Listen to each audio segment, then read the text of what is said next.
మన దేశంలో దాదాపు 1.53 కోట్ల వీధి కుక్కలు ఉన్నాయి. అంటే దేశ జనాభా 146 కోట్లలో దాదాపు 1% సమానమైన సంఖ్యలో ఇవి ఉన్నాయి.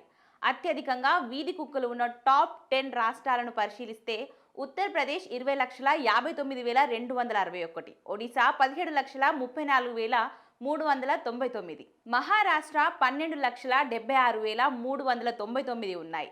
ఇక రాజస్థాన్, కర్ణాటక, పశ్చిమ బెంగాల్, మధ్యప్రదేశ్ రాష్ట్రాలలో చెరో 10 లక్షలకు పైగా ఉన్నాయి.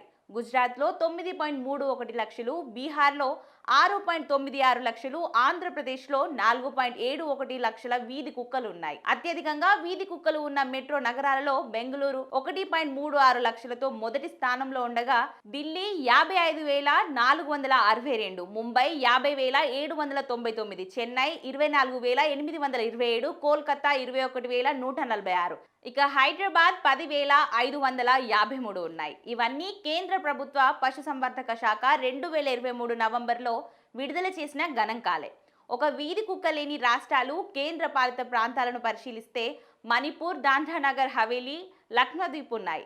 ఇక మిజోరంలో 69, నాగాలాండ్లో 342 వీధి కుక్కలు మాత్రమే ఉన్నాయి.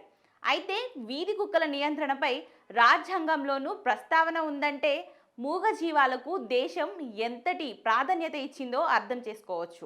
ఇక భారత రాజ్యాంగం చాలా మహోన్నతమైనది.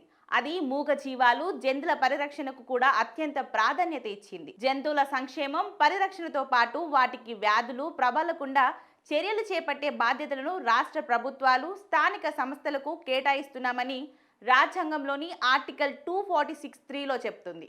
ఇక యూనియన్ బర్త్ కంట్రోల్ కార్యక్రమం ద్వారా వీధి కుక్కల నియంత్రణకు స్థానిక సంస్థలు చర్యలు చేపట్టాలని రాజ్యాంగంలోని ఆర్టికల్ 243(w), ఆర్టికల్ 246 చెప్తున్నాయి.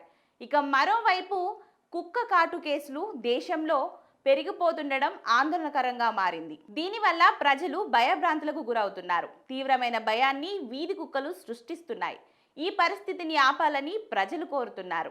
ఇక మన దేశంలో నిత్యం ఎంతో మందిని వీధి కుక్కలు కరుస్తున్నాయి. అవి కరవడంతో కొందరు రేబీస్ వ్యాధితో బాధింపబడుతున్నారు. మరికొందరు సకాలంలో చికిత్స అందక చనిపోతున్నారు. పలువురు తీవ్ర గాయాలతో సతమతమవుతున్నారు. 2022 సంవత్సరం నుంచి 2024 సంవత్సరం మధ్య కాలంలో భారత్లో దాదాపు 89 లక్షలకు పైగా కుక్క కాటు కేసులు నమోదయ్యాయి.